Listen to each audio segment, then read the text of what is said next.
എല്ലാവർക്കും നമസ്കാരം. വളരെയധികം സന്തോഷമുള്ള ഒരു നിമിഷമാണ് ഇത്. കാരണം കുറച്ച് നാളുകൾക്കും ഒരു 2 വർഷം മുമ്പ് ഒരാൾ വന്നിരുന്നു ഇവിടെ. ഉസ്മാൻ അല്ലേ?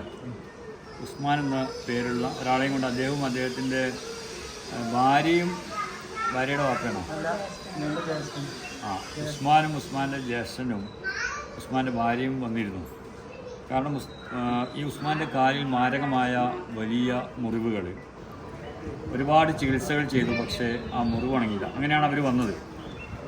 പിന്നീട് അന്ന് തന്നെ അവരുടെ മുറിവ് ഉണക്കത്തിന് ആവശ്യമായ ചികിത്സകൾ ചെയ്തു. ഞാനവരെ തിരിച്ചയച്ചു. പിന്നീട് ഇടയ്ക്കൊക്കെ വന്ന് തന്നെ കണ്ട് ഇങ്ങനെ മടങ്ങും. ഇന്നവർ വീണ്ടും വന്നിരിക്കുന്നു. എനിക്കതിലാണ് വലിയ സന്തോഷം. ഏതായാലും നമുക്ക് അവരോടൊന്ന് ചോദിക്കാം, എന്തായിരുന്നു ആദ്യത്തെ അവസ്ഥ എന്ന്, ഇപ്പോഴത്തെ അവസ്ഥ എന്താണെന്ന് നമുക്കൊന്ന് ചോദിച്ചറിയാം.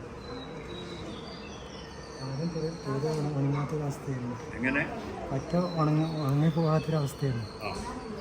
എന്താ ശരിക്കും ഫസ്റ്റ് സംഭവിച്ചത്? ഫസ്റ്റ് എന്തോ ഒന്ന് തട്ടിക്കണം, അതെന്താണെന്ന് അറിയില്ല, കല്ല് തട്ടിയെന്താണെന്ന് അറിയില്ല. എന്നിട്ട് മുറിവുണ്ടായി. അത് പിന്നെ ഉണങ്ങുന്നില്ല. പോയി കഴിഞ്ഞാൽ എല്ലായിടത്തും പറഞ്ഞ് ഈ ശരിയായ രക്തോട്ടമില്ലാത്ത കാരണമാണ് പിന്നെ മുറി ഉണങ്ങാക്കുന്നത്. അപ്പോൾ കുറേ അവിടെ ചെറുപ്പളശ്ശേരി കാണിച്ചു. അവിടുന്ന് മരുന്ന്. ഡോക്ടറുടെ പേരും ഹോസ്പിറ്റലിൻ്റെ പേരും പറയാം, ഇത് മാത്രം പറയും. അവിടെ കാണിച്ചു. അവിടുന്ന് മരുന്ന് കഴിച്ചാൽ പിന്നെ മുറിയാണ് മാറും, പിന്നെ വീണ്ടും തുടങ്ങും. പിന്നെ അപ്പോൾ അവിടുന്ന് പിന്നെ ക്രിയാറ്റിൻ കൂടുകയാണ് ഇപ്പോൾ മരുന്ന് കഴിച്ചു കഴിഞ്ഞാൽ. പിന്നെ ഇവിടെ ഒരാൾ പറഞ്ഞിട്ട് കുന്നംകുളത്ത് ഒരു ഹോസ്പിറ്റലിൽ പോയി. അവിടെ ഒരു കൊല്ലത്തോളം കാണിച്ചു. ലാസ്റ്റ് അവർ പറഞ്ഞു അവിടുന്ന് പിന്നെ ഇവിടെ നടക്കൂല, ഒന്നുകൂടെ തൃശ്ശൂർക്ക് പോകണം, ഇത് കട്ട് ചെയ്തിട്ട് ഇവിടുന്ന് തൊഴിലെടുത്തിട്ട് അവിടെ വെച്ച് ശരിയായിരുന്നു. അപ്പോൾ അങ്ങനെ ഉസ്താദിൻ്റെ ഇങ്ങനത്തെ യൂട്യൂബിൽ കണ്ടിട്ട് അങ്ങനെ ഇവിടെ വന്നു. ഇപ്പോൾ വളരെ അൽഹംദുലില്ലാഹ് മാറിയല്ലോ, സന്തോഷായി.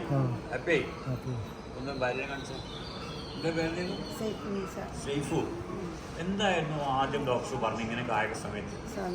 എന്താണ് 1 വർഷത്തോളം കാണിച്ചു കുന്നംകുളത്ത്. അപ്പോൾ പറഞ്ഞു മാറാൻ ബുദ്ധിമുട്ടാണ്, അവിടുന്ന് കെട്ടൽ മാത്രമാണ്, അപ്പം തൊഴിലെടുത്തിട്ട് വെക്കണം, തൃശ്ശൂർക്ക് പോയിക്കൊള്ളാൻ പറഞ്ഞു. അങ്ങനെ ഉസ്താദ് യൂട്യൂബിൽ കണ്ടിട്ട് അങ്ങനെ ഇങ്ങോട്ട് വന്നത്. ഇപ്പം അൽഹംദുലില്ലാഹ് കുഴപ്പമൊന്നുമില്ല, സുഖമായിരിക്കും, സന്തോഷമായി. നേരത്തെ എന്നോട് ചോദിച്ചത് എനിക്ക് ഭക്ഷണങ്ങളൊക്കെ കഴിക്കാൻ പറ്റുമെന്നാണ്. ആയിക്കോട്ടെ, പത്തിയൊക്കെ ഇനി കുറച്ചായിട്ട് മാറ്റിക്കോളൂ, ഇനി സാധാരണ ഭക്ഷണം കഴിച്ചോളൂ. ഏതായാലും അൽഹംദുലില്ലാഹ് മാറിയല്ലോ, എനിക്കും വലിയ സന്തോഷമുണ്ട്. അപ്പോൾ ഉസ്മാനെ, ഈ മുറിവ് ഉണങ്ങാനുള്ള കാരണം ശരിക്കും ഞാനല്ല, എൻ്റെ ചികിത്സയല്ല. ഉസ്മാൻ്റെ ഈ ഭാര്യ ഉണ്ടല്ലോ, ഉസ്മാനെ നന്നായിട്ട് പരിചരിച്ചിട്ടുണ്ട്. അവർ നിങ്ങളെ നന്നായിട്ട് നോക്കിയിട്ടുണ്ട്. ശരിക്കും കാരണം ആ മുറിവ് ഉണങ്ങാനുള്ളത് അതാണ്. അതുകൊണ്ട് അത് നീ മറക്കാണ്ടിരിക്കുക. നല്ല ഭംഗിയായിട്ട് ഇനിയുള്ള കാലം സുഖസുന്ദരമായിട്ട് ജീവിച്ചോളൂ. മനസ്സിലായില്ലേ? ഏതായാലും ഞാനും വലിയ സന്തോഷം. ഇത് കാണുന്ന എല്ലാവരോടും എനിക്ക് പറയാനുള്ളത്, നിങ്ങളുടെ കൂടെയുള്ള ആളുകൾക്കൊക്കെ ഇങ്ങനെ രോഗങ്ങളൊക്കെ വരുന്ന സമയത്ത്, ഇപ്പം ഈ സൈഫുന്നീസ അവരുടെ ഭർത്താവിനോടൊപ്പം നിന്നതുപോലെ കൂടെ നിന്ന് പരിചരിക്കുക. അപ്പോഴെന്താവും, പടച്ചവൻ ആ രോഗങ്ങളൊക്കെ എങ്ങനെയെങ്കിലും മാറ്റും. അതല്ലാണ്ട് കുറേ പൈസ ഉള്ളതുകൊണ്ടോ കുറേ നല്ല ഡോക്ടർമാരോ വൈദ്യന്മാരോ ചികിത്സകരോ ഉള്ളതുകൊണ്ട്, അല്ലെങ്കിൽ മരുന്നുള്ളത് കൊണ്ട്, സംവിധാനങ്ങളുള്ളത് കൊണ്ട് രോഗം മാറണമെന്നില്ല, മാറൂല. വെറുതെ ഇങ്ങനെ ചികിത്സിച്ച് പോകാനുള്ളൂ. ഇതുപോലെ കൂടെ നിൽക്കുക. ഈ ഇദ്ദേഹത്തിൻ്റെ അവസ്ഥ എനിക്കിപ്പോഴും ആദ്യത്തെ രംഗം ഓർമ്മയുണ്ട്. കാലിൽ മാരകമായ മുറിവുകൾ, 2 ഭാഗത്തും മാരകമായ മുറിവുകൾ, അത് പഴുത്ത് പൊട്ടി നാശമായി, നടക്കാൻ പറ്റുന്നില്ല, തീരെ വയ്യാത്ത, പൂർണ്ണമായിട്ടും അവശനായ സാഹചര്യം. ആ സാഹചര്യത്തിൽ നിന്നാണ് ഇന്ന് നിങ്ങൾ കാണുന്ന ചിരിക്കുന്ന സന്തോഷിക്കുന്ന അവസ്ഥയിലേക്ക് അദ്ദേഹം മാറിയിരിക്കുന്നത്. അന്ന് അദ്ദേഹത്തിന് നടക്കാനൊന്നും പറ്റില്ലായിരുന്നു. ഇപ്പോൾ സുഖമായിട്ട് നടന്നു വരുന്നതാണ് ഞാൻ കണ്ടിട്ടുള്ളത്, അല്ലേ? സുഖമായിട്ട് നടക്കാൻ പറ്റുന്നുണ്ടോ? അപ്പോൾ അതൊക്കെ അങ്ങനെയൊക്കെ സംഭവിക്കാനുള്ള കാരണം അവർ കൃത്യമായിട്ട് ചികിത്സ ചെയ്തിട്ടുണ്ട്. അവർ ആ സ്ത്രീ അദ്ദേഹത്തെ നന്നായിട്ട് പരിചരിച്ചിട്ടുണ്ട്.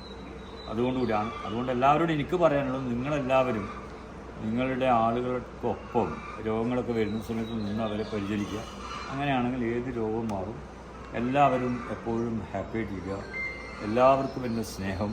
ഒന്ന് നടന്ന് നോട്ടെ, ഓടാനല്ല കേട്ടോ, നടക്കാനാണ്. ഇത് കണ്ടില്ലേ, വളരെ സുഖസുന്ദരമായിട്ട് നടന്ന് പോകാനൊക്കെ സാധിക്കുന്നു. അതിനൊക്കെ കാരണം കൃത്യമായ ചികിത്സയും പരിചരണവുമാണ്. ഏതായാലും പോയിട്ട്